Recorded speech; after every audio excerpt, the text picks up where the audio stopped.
Assalamualaikum warahmatullahi wabarakatuh.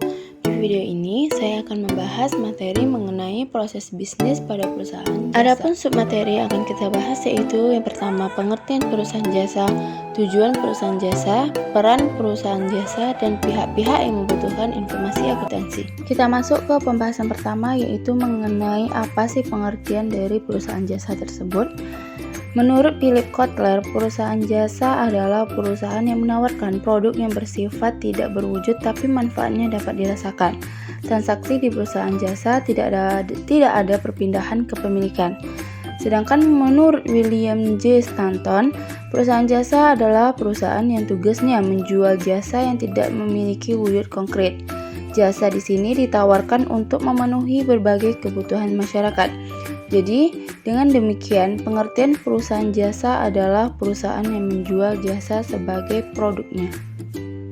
Adapun tujuan perusahaan jasa, di mana adalah perusahaan jasa adalah suatu unit usaha yang kegiatannya memproduksi produk yang tidak berwujud dengan tujuan untuk mendapatkan laba atau keuntungan, atau juga sebagai suatu perusahaan yang menjual jasa yang produksinya bertujuan untuk memenuhi kebutuhan para konsumen dan mendapatkan keuntungan.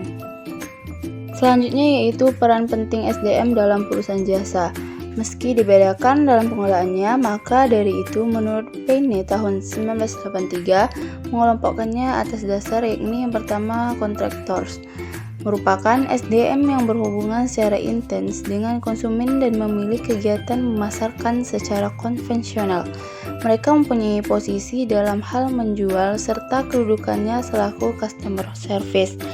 Nah, SDM yang ikut serta dalam peran ini memerlukan pelatihan, persiapan, serta motivasi yang besar untuk melayani konsumen tiap hari.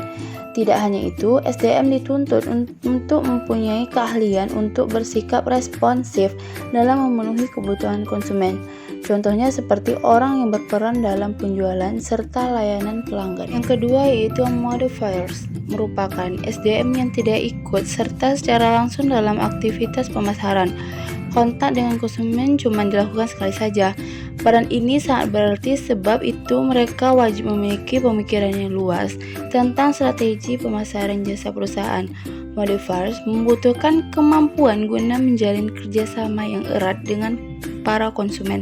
Manajemen wajib mengarahkan dan mengadakan pelatihan dan pengembangan kerja secara intensif. Contohnya seperti resepsionis dan operator telepon. Yang ketiga itu influencers. Peran SDM ini lebih terfokus pada implementasi dari strategi pemasaran industri. Tugasnya antara lain mencakup pengadaan studi dan pengembangan. Seseorang influencer wajib mempunyai keahlian guna menarik konsumen lewat hasil yang diperolehnya. Keberhasilan tersebut dapat dicapai dengan standar keinginan konsumen. Influencer juga diberikan peluang untuk mengadakan kontak dengan konsumen agar hasilnya lebih baik. Contohnya yaitu R&D dan pengamat pasar. Nah, di sini sudah tertera beberapa contoh dari perusahaan jasa, yaitu seperti pada bidang properti dan real estate, yaitu pada PT Agung Podomoro Land Tbk, PT Alam Sutra Realty Tbk, dan lain-lain. Pada bidang konstruksi dan bangunan yaitu PT Adikarya, PT Wijaya Karya, PT Totalindo Eka Persada. Pada bidang telekomunikasi yaitu PT Telekomunikasi Indonesia dan PT Indosat. Pada bidang kesehatan yaitu PT Mitra Keluarga Karya Sehat, PT Prodia Widya Husada, dan lain-lain. Kita masuk ke materi selanjutnya yaitu pihak-pihak yang membutuhkan informasi akuntansi perusahaan. Yang pertama yaitu pihak internal. Adapun yang termasuk ke dalam pihak internal yaitu pertama manajer dan direktur. Manajer dan direktur adalah pihak yang menjalankan organisasi atau perusahaan sebagai perwakilan dari pemilik perusahaan. Manajer dan direktur bertugas memastikan agar perusahaan bisa memberikan profit secara konsisten, terus berkembang dan bertahan di tengah berbagai kesulitan ekonomi. Dengan begitu, para pemilik bisa mendapatkan return dari investasi mereka di perusahaan tersebut. Manajer dan direktur akan memonitor performa organisasi dan harus memastikan bahwa sumber dana dari pemilik diatur dan diinvestasikan dengan baik. Kedua yaitu karyawan dan serikat buruh. Karyawan dan serikat buruh sebuah perusahaan membutuhkan informasi akuntansi perusahaannya. Alasan utamanya adalah pada dasarnya untuk mengusahakan gaji dan suasana kerja yang lebih baik. Terlebih jika terdapat situasi khusus di mana perusahaan menyatakan bahwa mereka tidak bisa membayar hak atau gaji dari karyawan bersangkutan. Dari informasi akuntansi perusahaan, bisa diketahui apakah perusahaan mengalami surplus atau defisit.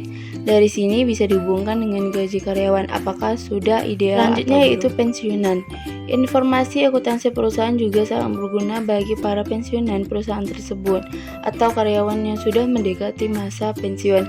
Hampir sama dengan karyawan, para pensiunan bisa mengetahui apakah jaminan pensiun yang mereka dapat sudah sesuai dengan kondisi keuangan perusahaan atau belum.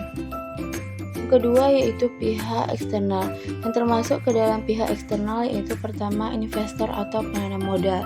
Investor atau penanam modal adalah pihak yang menginvestasikan modal mereka untuk perusahaan. Investor sendiri terbagi menjadi dua, yaitu investor yang sudah menginvestasikan modal mereka dan calon investor potensial yang sedang mempertimbangkan untuk berinvestasi di perusahaan bersangkutan.